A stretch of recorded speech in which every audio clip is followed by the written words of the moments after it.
Everyone, how's it going? What is up? It's me, Twister Windstalker, and today we're going to be talking about Resident Evil 7 and how I'm glad to hear that it's going back to its horror roots and we're actually making a few scares, because 5 and 6 was pretty much letdowns to me. I mean, 6 having bioterrorism, and then 6, I don't even want to go into 5 and 6, but after playing the demo and getting the good ending, or the true ending, after solving the 5 mystery disappearances of people, which everybody was like, what do we do with this dummy finger?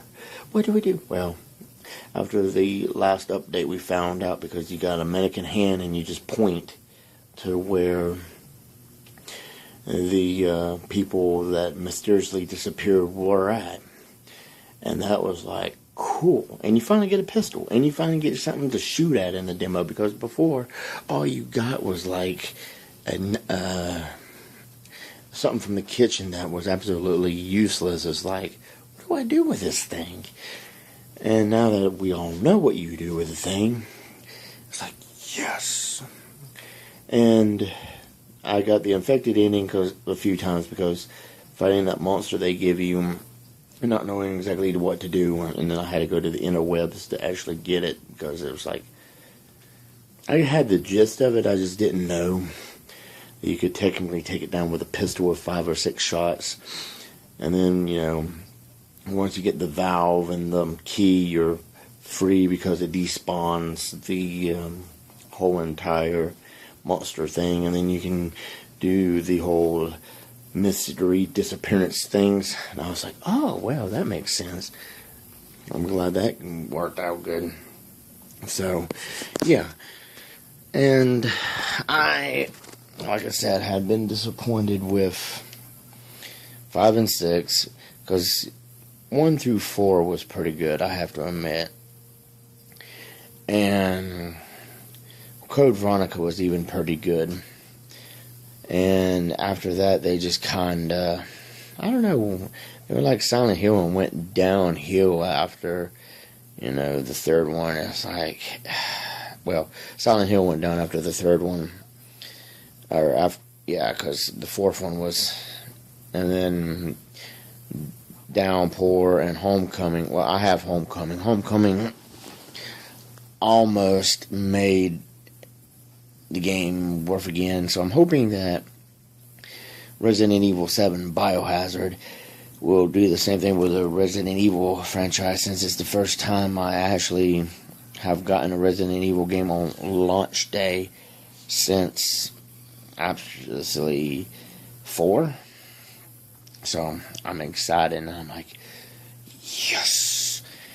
And so this coming Tuesday, Resident Evil is going to come out. Can't wait.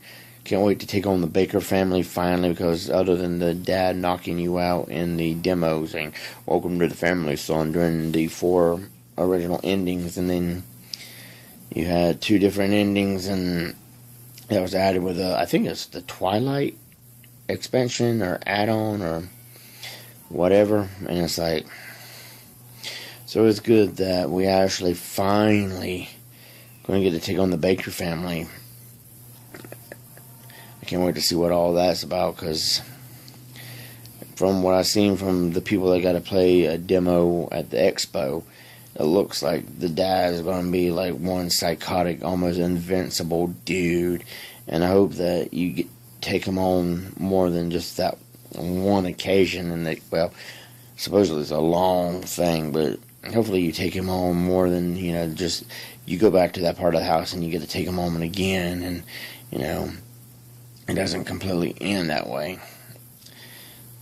But we'll see this Tuesday. I mean, since it's going, and since this is the first one to use BioHazard as well as Resident Evil, since BioHazard has always been the Japanese name and Resident Evil's always been the American name, I'm kind of intrigued, because they said that the BioHazard part is going to be, you know, part of what the game's about and everything. And it's like, And I'm also curious how Umbrella is going to fit into all this, because it's like, I know Umbrella is going to have something to do, because they're behind the entire enchilada, so can't wait to see how they do it. And the fact that you're going to an ordinary citizen, like you did in, what was that, the fall version, where you went back to Raccoon City and you were just ordinary people trying to escape. It's going to be interesting since you don't have no special training or anything and you're just like an ordinary person. It's kind of like in the demo. So it's going to be interesting. And this one's taking place in Louisiana. So that definitely is going to make the game even more interesting. And I can't wait. Oh, I'm so excited because Resident Evil, I've been waiting for a good one, and hopefully this is going to be the good one. And here's the chance for Resident Evil to be what it used to be, and Capcom to revitalize the series, the franchise. And I'm also hearing they're going to do a remake of 2. I'm like, Even though I own pretty much all the Resident Evil games on GameCube, I can't wait to see what happens with that, because I'm wanting to more Resident Evil, and hopefully they take their time making it, but they put out, content at a regular interval for 7, and don't leave people hanging. I mean, I know it's probably going to be 3, 4, 6 months or so before, you get your first taste of new DLC and items and whatever. But, and of course I'm going to get the season pass and, that for like $90, which I don't do very often, but I was like, I did it for Final Fantasy 15. And I still don't know what all they've added to that, because I got the 8-bit thing and some other stuff, and it's like, and I haven't played Final Fantasy 15 in a while, so I need to go back on there and look at that to see what they added to that. But hopefully Resident Evil 7 gives you new guns and new areas, and even though I would kind of like, somehow you get back to the original mansion. But since Raccoon City and the whole entire area was nuked, spoilers, at the end of 3, I doubt you'll ever be able to get back there. But it would be nice to see some of the original locations somehow, even though this takes place in Louisiana. I'm not sure if they ever really told you where Raccoon City was, but So I can't wait. I'm so excited. I just have to make it through this week, and then Tuesday, and it's mine. And since it's going back to horror, it's going to be like, yeah. And since the family, you only get kind of a glimpse of the dad, and then they're promising horror, and there's some kind of pay system where you collect money or something, and then you can get more ammo and weapons and whatever, and it's like, what? But I guess they did that to keep you in suspense. I kind of wish it wasn't there. Kind of wish it was like the original Resident Evil, where you just found stuff randomly through the house or whatever, and maybe you still can. I don't know. But the fact that, you collect money in it, it's kind of like... So, I don't know. I hope that it doesn't ruin the game with that. And I kind of hope it isn't one of those pay-to-win things.